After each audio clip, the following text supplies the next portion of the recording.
Hello, my absolutely beautiful Gemini friends, and welcome to your horoscope for February of 2022. Now, before we get into it, to clarify, I am a Western tropical astrologer, and you can listen to this video for your sun, moon, or rising signs. I highly recommend that you listen to your sun sign, as your rising sign and your moon sign energies are going to move a little bit differently. However, in the end, my beautiful soulmate, you just do you, okay? You can listen for whatever you want. Just do you, all right? My beautiful Gemini friends, what a busy month we have got on our hands. And as you can see, it's still relatively social. There's a lot going on that still has you in the public sphere of things. But there are also some relationship dynamics that are up and on the table for us to work with. So we're going to consider what that looks like in your month and how you're making or breaking those connections. But have absolutely no doubt that moving in a very public way this month, Gemini, is absolutely on the table. The 9th house, the 10th house is very, very busy, and you're also going to see some 8th house engagement as well. So before we get into it, make sure you have clicked into the description box down below and joined and helped us out with the Kickstarter, which allows astrology education to stay free on this channel from master teachers from around the world. We've created an entire academy that we crowdfunded together. We created that. I host it here, but we created that together. So in order to keep it going into next year, we have got to fund that bad Oscar, get the monies raised, get the teachers lined up, and get our syllabus made so that we can keep going and advance our education. All of that's in the description box down below. All right, beautiful Gemini friends, as we come into this month right away, we are gifted with this gorgeous new moon that is happening at 12 degrees of Aquarius. So this is going to be your opportunity to plant your seeds of intention, to begin something new, to begin something in the arena of maybe it's not absolutely new, but it's getting a fresh start from you. Now, this is going to light up your 9th house space: publishing, marketing, broadcasting, travel, languages, legal things, higher education, all of these things that expand you out into the world in some way are where you have the opportunity to use this energy to innovate, to make the changes that you want to make. However, this moon is going to be in alignment with Saturn. It's going to be squaring Uranus. So whatever is changing here, I want to be clear, you might not be changing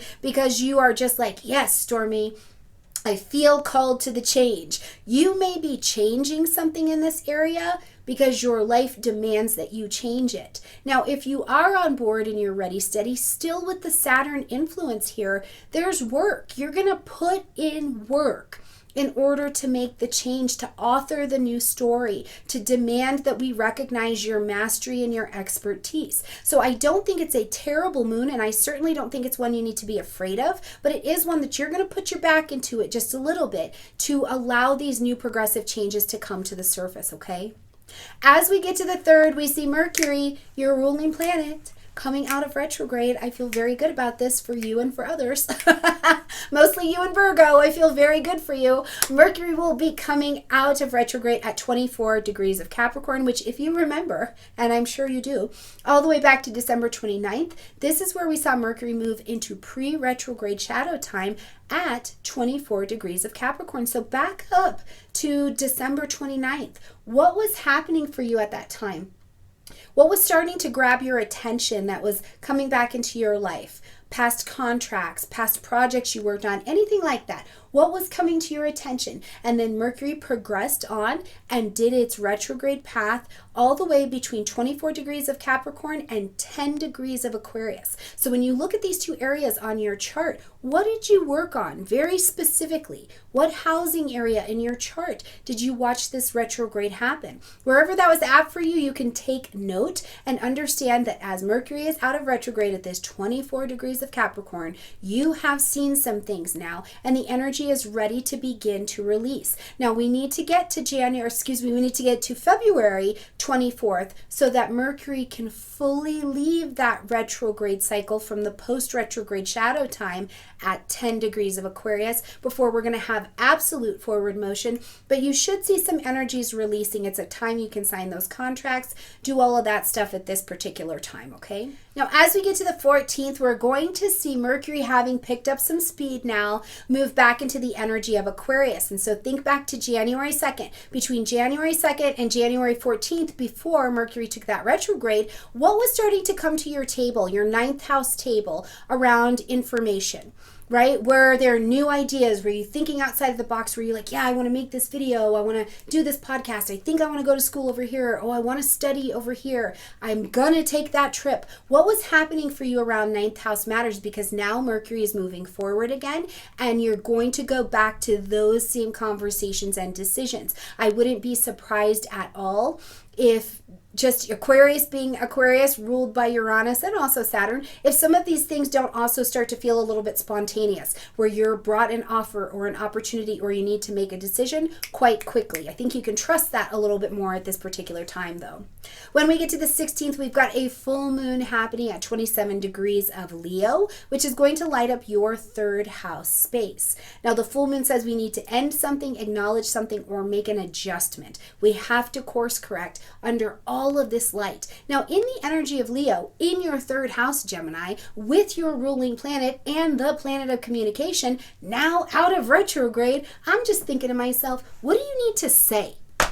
What do you need to say? What do you need to share? What do you need to blog about? What do you need to talk about? What do you need to write about? The third house is about writing, communications.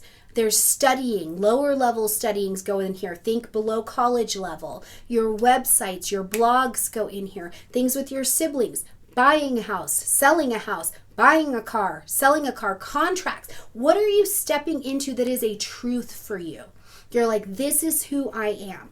This is the risk I'm willing to take, to say, to do, to have, to be, to go on this short trip, to put this blog out here about what I've learned. What is it that you are ready to communicate that is going to be profoundly adjusted? And it'll come from an emotional level, because this is a full moon. So let me know what comes up for you in the comment section down below, okay?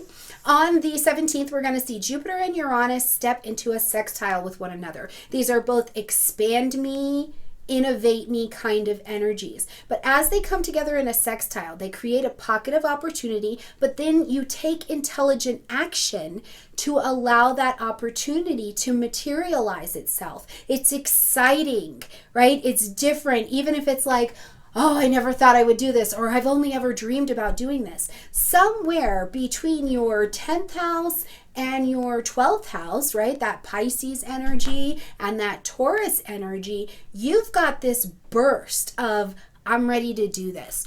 I'm ready to invest. I want to have this experience, and you're going to be willing and ready to go for it. So I look forward to seeing what that is for you. On the 18th, we're going to see the sun enter into the energy of Pisces, lighting up again your 10th house space, so tip top of the chart. So now the sun is bringing light, heat, life, and vitality to a very public space for you, where you're able to be seen more. You're maybe even able to be seen in a way in public that reflects where you are at inside spiritually, right? Like your inside vibration could be resonating very publicly with people at this particular time. And that doesn't mean you have to be on TV. Even in your community, even in your household, that you may be seeing that you're showing up a little bit different. Now, sometimes what I can also find happens during Pisces season is that you may actually feel a little bit invisible, right? Because you're like, oh, wait a minute. I know I'm supposed to be out in public, just living my best life, hustling out there, expanding myself. But you may feel like you actually are a little bit invisible or a little bit more behind the scenes. And if that works for the work that you're doing, then I think go ham with that. It's really creative as well, though, too. So my creative and creative intelligence people, bring your craft out. We would absolutely love to see you. As we close out this month on the 24th, we've got Mercury leaving that post-retrograde shadow time. So back up to 10 degrees of Aquarius. Now it is full steam ahead in this 9th house for you. Again, publishing, marketing, broadcasting, international business, legal things, higher education, travel, long distance travel, any of these things. Now you're going to have the full steam to move them forward. So definitely not a boring month. Now I do think, Gemini, I want you to remember that this first couple months, January, February of 2022, nothing was zipping and flying forward, that we were still very much so in a holding energy. But you will start to feel as we get towards March and towards this springtime energy, that energy is releasing, and you will be able to move things forward with a little bit more ease, and we'll step forward a little bit, and then we're going to also need to step back because we're also in a high retrograde year, so keep that in mind, okay? All right, my beautiful friends, have a gorgeous month. I can't wait to see how it unfolds for you. Check out the Kickstarter, and make sure you share with me in the comment section down below how your life is unfolding. I love you guys. I'll see you next month. Bye.